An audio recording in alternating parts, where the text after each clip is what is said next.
Okay, hold on. I'm looking this up.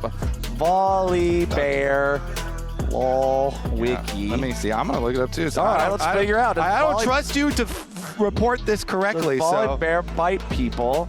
It's frenzied maul. Look, it's his claw. It's the icon. It's a claw. He slashes them. Thundering smash. He smacks him over the head. you can maul with your teeth, bruh. No, bro, this is a claw. That is a claw, right? 1, 2, 3, 4, 5 bare fingers. That is a claw. Yeah, they did draw a claw. Yeah, they drew a claw. That's what I'm saying. He's clawing people. Why would they draw a claw if he chomps people? You kind of shattered my whole world right now. Like, What? You've played like 400 games of this character. Dude, I'm biting. When I play it, I'm biting people. Okay, so we got... This man tells me Volley Bear doesn't bite anyone? That's crazy. I don't even, like, what am I even doing anymore? Not biting. I'm literally going to have an existential crisis right now. Over Volley Bear not biting? Well, okay, I'm having an existential crisis because we got Nidalee. Okay. I feel like when your life is on the line in the tournament and you first pick Nidalee, you better have nothing but the utmost faith and the utmost setup in every single lane to make this pick work. Yep, they're definitely going to need Kai Wing with some CC here. And those support picks were getting a little thin. Yeah. With our Fearless racking up. But they already got the Ashe here for bottom lane. So into the Jhin. Let's see. There it is, the Renekton. Okay. Now I said, okay. All right, I like that. So the Renekton does win early versus Ambessa. I'm also just protecting against this powerful dive duo. They'll get that out of the picture. Meanwhile, over on CFO's side, they don't want Rakan diving in there next to those two that I already mentioned, and Ahri keeping that away from that notorious Vi combo too. Yeah. I mean, a lot of the most obvious counter dive, anti-dive things have already been taken off the board, counting the bans, counting the Fearless as well. But you can go a bit deeper into some other random stuff, you know, like Swains and stuff like that. But we already got our Tristana lock-in here for the AD mid lane. A lot of AD here, so yeah. It just puts more pressure on the Nidalee to have success there. And you know, Nidalee is very much a lot of single target damage too, as far as your AP threat. So no mega tank on KC though. It's just going to be Vi tank since they lock the Pike here for themselves, and they are also full AD. Yeah, we got the Pike Jhin bot lane duo for KC. Now, what are we going to get as the mid laner that rounds this all out? Because these guys are strictly physical damage right now. Gonna have to splash some AP here for Vladdy. Some sort of regular mage, I would assume. They do have a lot of dive on their team. There you go. Okay, there it is. Regular mage. That fits the bill. Long range as well, and the ability to group up AoE. Very, very long range. Now, there's some good pick potential, I feel like, here on KC, but there's no big, like, AoE engage or anything like that. Like, yeah, Vi or Ambessa can grab one target. Yeah. Feels good. But after that, there's not a whole lot left there. So I wonder, are we going to get any big engage mechanisms on the other side here from this last pick? Because, okay, we got the Thresh. I like it because the Lantern can be a very useful tool. You know, you're highlighting the pick possibility on the side of KC. So some defensive moves here. It's the test. Let's do it, ladies and gentlemen. It might be the last game of this series if KC gets their way, or we might just get ourselves the deepest Fearless battle of the tournament yet if CFO can bounce back here. It'd be kind of funny too, since in North America our only best of 5 Fearless was also only 3 games. Was a 3, yeah. That was. Yeah. All right. If this only goes 3, back to our invades though. Let's go back to the invades here. Okay. CFO setting up the deep vision. Nidalee, they want to have full information here so he can get invading early. This champion is so good at even doing solo invades. And since they, this time around, do have this super strong Renekton lane on top side, they do have some very good lanes for themselves to work with. They want to start out with deep wards. Then you can kind of use the Hawk Shot as a crutch for later. Here it's going to be face check. Yeah, Targamas just walks right into it. Wants to fire off the Bone Skewer that he started with. He's going to die. That's first blood over to Doggo at 1 minute and 30 seconds into the game.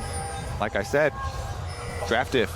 Genius. Gets a proactive stuff, Flowers. You can't start earlier than this. Yeah. Okay, so Targamas walked in, face check, goes Bone Skewer, and CFO in ball here that CFO want to and need to get done in this game. All right, Nidalee first finally going to meet up with Yike here, right over the wall for Junja. And with this pushing lanes, immediately going to exert control over the Scuttle Crab, grab that one up. Yep, I want to see how well that they can combo this Renekton and Nidalee as well. You already talked about Renekton wins early against Ambessa, but later on things start to get a little bit dicey, so let's see how well those two can link up early with the spears plus guaranteed Renekton stun combo and really try to just get rest accelerated at the same time. Make sure that everybody's staying on that faster tempo, that when CFO was winning all their games, they were doing it with this quick pace. They were doing it with all this aggressive play. Targamas going in after Honkyu, who jumps back over the wall, flashes away from the follow-up stun potential of the Pike. Oh, nice vault breaker flash from Yike. And again, the KC. Impressive to see how well he's rebounded again and again and again and again and again and again. Our old League of Legends saying The old League of Legends saying, if you get hit by that, you got to flash. The old League of Legends saying, lose is improve. That's what KC did this tournament. They lose and then they improve.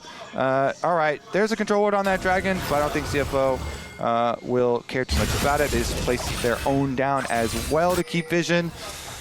Now let's see, after that first blood, I thought it was going to be more of a snowball off of bottom lane, you know, and allowing actually Kaiwing to have the bigger effect, but really Targamas made up for it there with his Pike Roam, gaining a lot in the mid lane. It changes how Tristana has to play here with no flash anymore.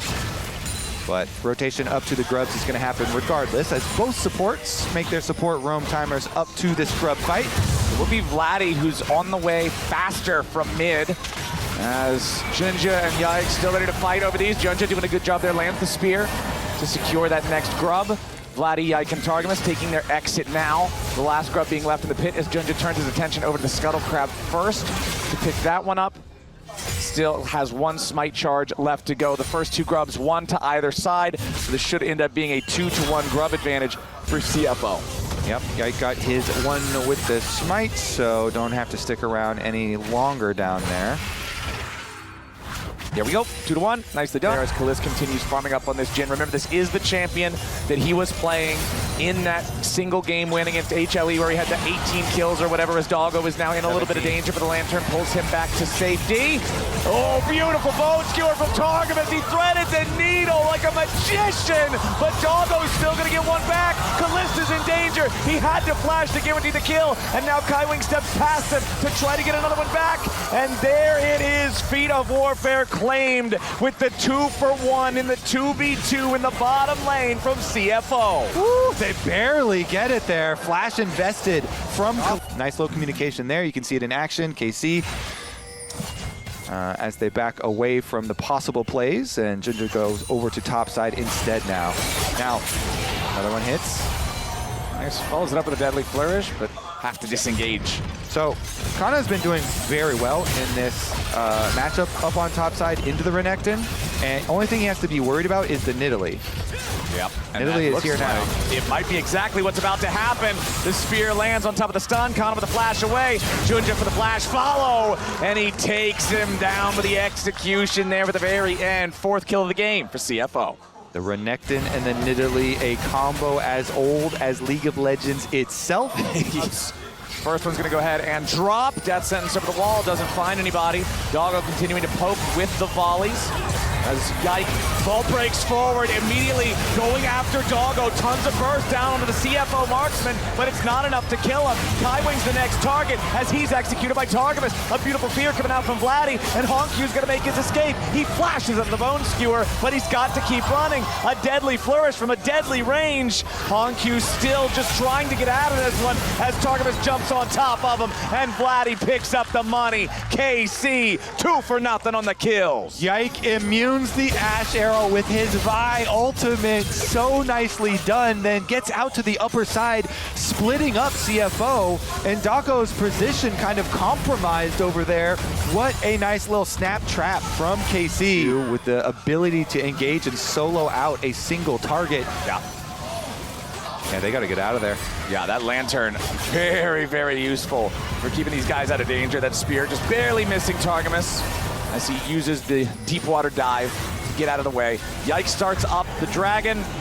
Junja again just trying to throw out these spears, land some kind of poke. Hongq got to be careful. Dodges away from the bone skewer. Dragon still at about 2/3 HP. Junja can kind of just fight this thing forever because he's got the heals that he can spam. Targamas, Yike, and Vladdy gonna go ahead and secure the Scuttle Crab first. Doggo finally makes his way up to the fight. Both top laners ready to teleport in.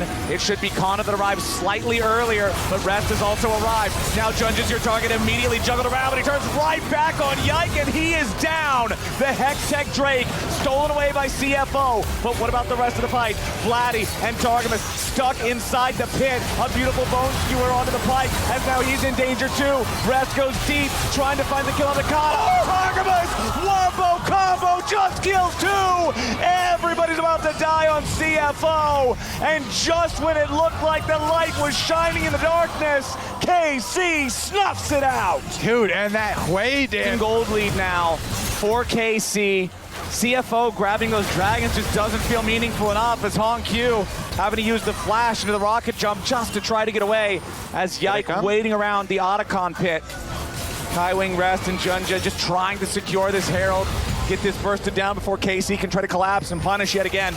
Doggo finds Kalist, plenty of damage onto him there. The arrow, though, immediately nullified by the cleanse, but it doesn't matter. Doggo has enough damage. Vladdy flashing away to escape any more follow-up. First turret claimed down in the bottom lane.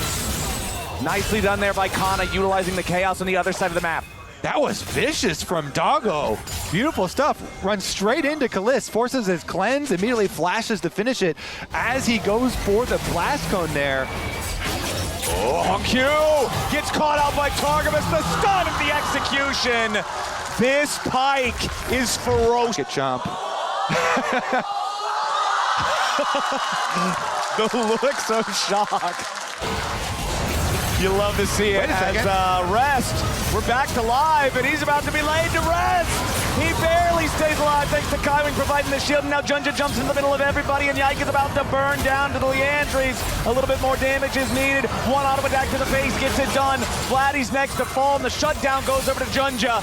That's 2 kills for the side of CFO, as KC thought they could get the kill on the top laner, and man, it was so close, but they just barely miss out. Target's in some dangerous waters right now. He stops the recalls, though. Doesn't look like the team is going to get anything else across the map in the meantime, but he is being very annoying. Pike is very good at that. Yeah, it's one of the most annoying champions in the game to deal with when played well. Junja trying to go for the spear there, doesn't hit it. Targamas, though. All right, he finally overplays his hand a little bit. The Nidalee with 4 kills and now 5. This dragon, it looks like it's going to be dangerous, but like you have to kind of keep sending if you're CFO. Yeah. You have to use an Ash Arrow. You have to go for some stuff and try and snowball. Oh, Kaiwing does get hit by the bone skewer. Still should be decently safe for now. Never mind, I'm eating those words, and Kaiwing is eating a public execution. KC pick up another kill, and they're about to stop the dragon stacking of CFO. This is not gonna go the way that it did in game 1 where KC just piled them up. CFO having that tempo slowed down now as Targamas, beautiful hook onto Junja, but he has the stasis to punish Yike instead. Massive turnaround, perfect timing, nicely done. Now Targamas has to try to get away too. I say it time and time and time again, Kobe. Stasis is the strongest active in League of Legends, not close. That could have been such an amazing pick there for the side of KC, but it gets turned around with the nice stasis usage. and they go right over to the Otacon after that.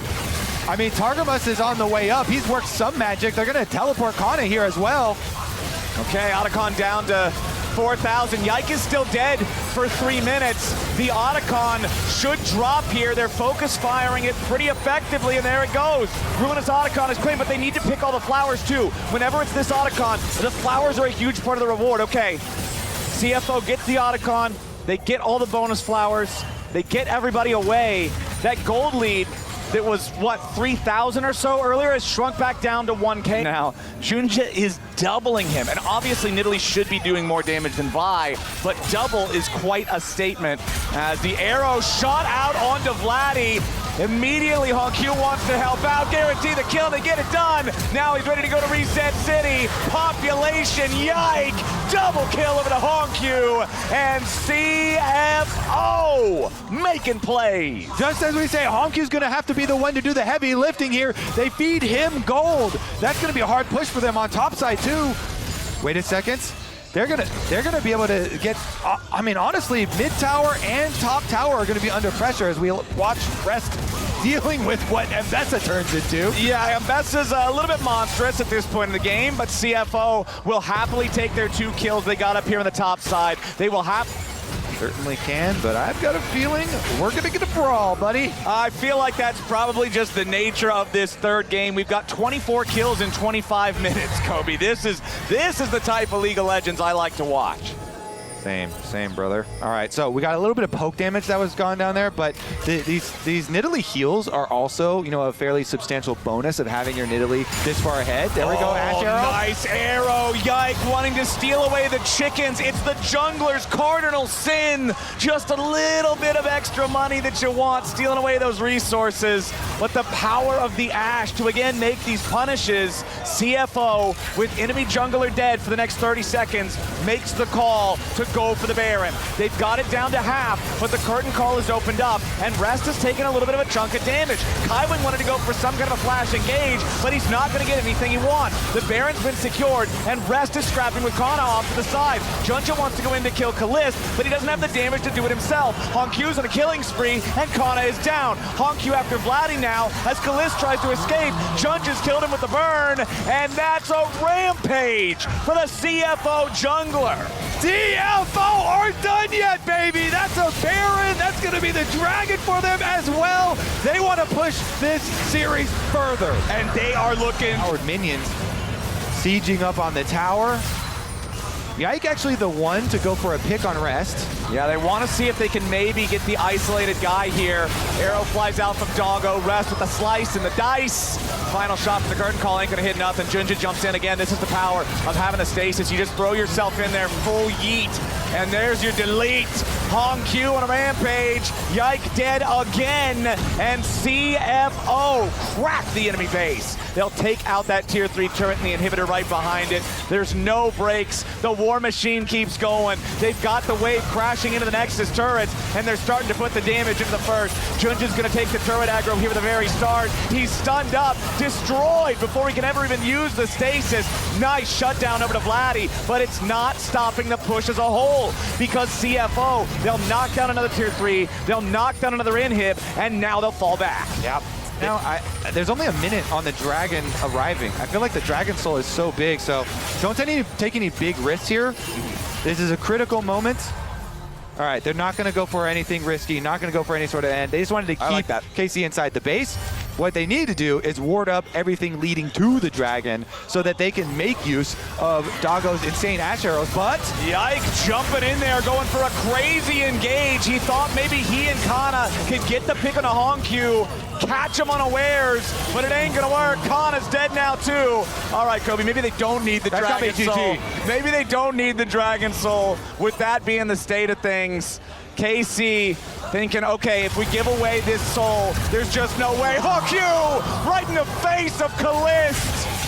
The two youngest players in the tournament, and HongQ comes out on top. The heal enough to keep him alive despite the severing bolt. Vladdy going for another one, but it won't matter. There's only one left alive on KC, and Rest is on the hunt. The volley flies out, the stasis to buy a little bit of time.